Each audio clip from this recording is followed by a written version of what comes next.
अस्सलाम वालेकुम। आज पीर का दिन है, 30 तारीख़ है अक्टूबर की, और शाम के तकरीबन मगरिब की नमाज़ होने वाली है। मैं ये आकाश हलवा जो है ना, ये जो पानी की जो पानी मतलब नहर जो बह रही है उस वहाँ खड़ा हूँ।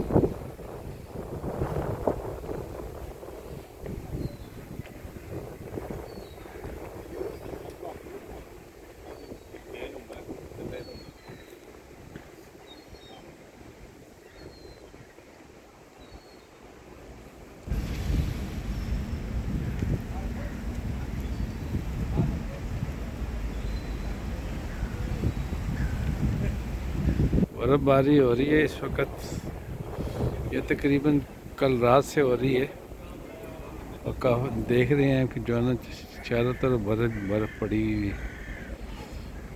थमने का नाम नहीं ले रही।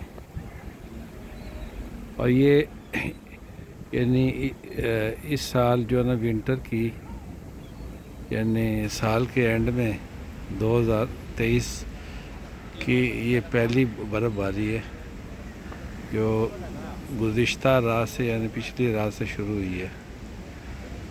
और आगे देखते हैं क्या होता है, कितनी ठंड पड़ती है कोई पता नहीं है। इस समर में ज़्यादा मौसम ज़्यादा गर्म कमी था, और मतलब बारिशें होती रही हैं और ठंडा ही मौसम था।